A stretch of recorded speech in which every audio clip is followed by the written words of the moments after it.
So here's how we make the pizza dough. In a bowl, as you can see here, I have 5 cups of all-purpose flour.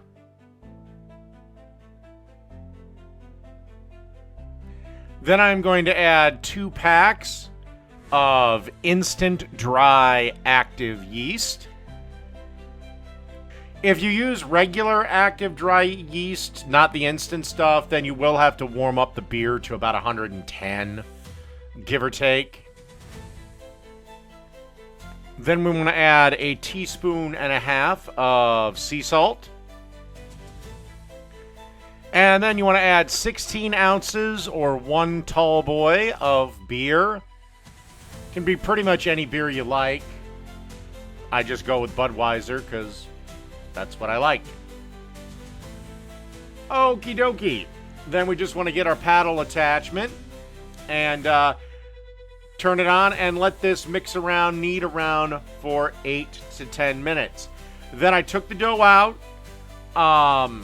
formed it into a ball, got about, a half a tablespoon to a tablespoon worth of olive oil, covered it. Then I covered the bowl with a towel, put it in a depowered oven, oven that's turned off, and let that proof for about 2.5 to 3 hours. Then I divided it into 5-ounce balls, covered them on a baking sheet, and let them proof again for about 45 minutes. Now, if you want this dough to develop flavor further, seal the, put it in either a Tupperware thing and seal that, or cover this in clear film and leave that down in the fridge for 24 to 72 hours.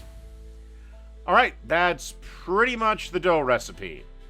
Here's how you make my classic pizza sauce. You take 28 ounces of tomato sauce, add a tablespoon of olive oil, 3 cloves of minced garlic, a teaspoon of salt, 2 teaspoons of balsamic vinegar, a teaspoon of Italian seasoning, a half teaspoon of black pepper, and a 1/4 teaspoon of red pepper flakes. All right, and then you want to combine everything in a crock pot with a little whisk here. Then you want to cook covered for at least 1 hour on high, and then at least 1 more hour on low. And then just keep it on low and just use it while you're making your pizzas. And that's pretty much the pizza sauce. Well, hi there. Welcome to Dave's Cooking Show, coming at you every Sunday, Monday, Wednesday, and Friday at 4 p.m. Central Standard Time. Don't forget to like, share, and subscribe, as most of you are not subscribed that watch me. Also, if you'd like to know when I go live, feel free to click the bell notification. All right, now everything that YouTube wants me to say is out of the way. Let's get on with this pizza. And it is the Pepperoni Popper Pizza. As you can see here, I've got a 9-inch pizza pan with a 9-inch pizza crust. And I'm adding that pizza sauce that we made and the dough recipe you just watched.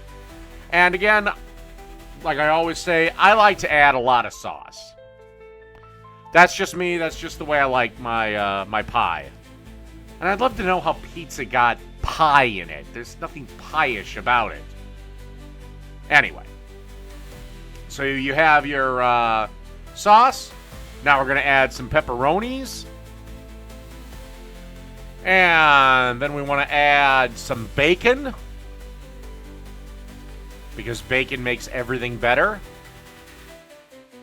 And then we want to add some dollops of cream cheese. And then we want to add some pickled jalapeños. You can use fresh if you prefer, but I really recommend the pickled versions. They stand up a lot better to the heat. And then we want to add our nice mozzarella cheese. And then we're going to pop this into our preheated 550-degree oven. Again, preheat your oven to as high as it will go. And you want to take your oven rack and place it on the lowest, as close as to the bottom of the oven as you can possibly get. And then we're going to bake this for roughly 5 to 6 minutes. All right. Thanks to the magic of cooking show editing, our pizza is done.